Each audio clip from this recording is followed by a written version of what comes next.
दोस्तों आज के मार्केट अपडेट्स की अगर हम बात करें तो इस साल इंडिगो के फ्लाइट्स को लेकर हुए गड़बड़ी के बाद और अहमदाबाद में हुए एयर इंडिया के प्लेन क्रैश के बाद अब एयर इंडिया और इंडिगो की ड्यूप्लोसी तोड़ने के लिए और उन्हें टक्कर देने के लिए गवर्नमेंट ने 2 नए एयरलाइंस को ऑपरेट करने के लिए नॉन ऑब्जेक्टिव सर्टिफिकेट के जरिए मंजूरी दे दी है, जिसमें अल हिंद एयर और फ्लाई एक्सप्रेस ये 2 शामिल है, जो अब आने वाले कुछ समय में भारत में अपना कामकाज शुरू कर देंगे। अगली बड़ी खबर की अगर हम बात करें तो सिल्वर के बढ़ते हुए मार्केट को देखते हुए 26 दिसंबर को इसमें हमें 5% की बढ़ोतरी देखने मिली है, जिसकी वजह से ये 75 पर आउंस तक पहुंच गया है, जिसकी वजह से भारत और बाकी देशों में चांदी के भाव हमें बढ़ते हुए देखने को मिल रहे हैं। अगली बड़ी खबर की अगर हम बात करें तो यूएस के जज ने ट्रंप के $1 लाख H1B वीजा फीस को लेकर मंजूरी दे दी है, जिसमें उन्होंने बताया है कि ट्रंप ने यह फैसला अपने लीगल पावर्स और लिमिट्स में रहकर ही लिया है। इस डिसीजन का सीधा इंपैक्ट यूएस टेक्नोलॉजी कंपनीज और अदर इंडस्ट्रीज में होते हुए हमें देखने को मिल सकता है।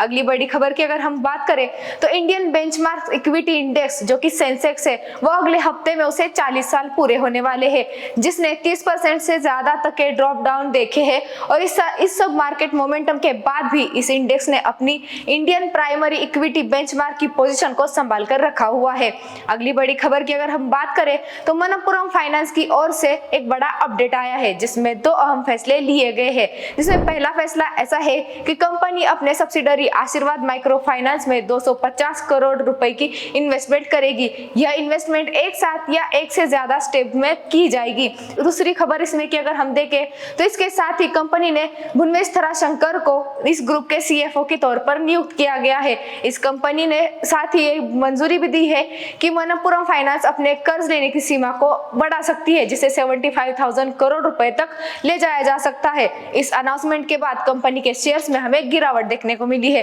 दोस्तों मार्केट के ऐसे ही बदलते डायनामिक्स को कुछ मिनटों में समझने के लिए SKTA को जरूर सब्सक्राइब करें।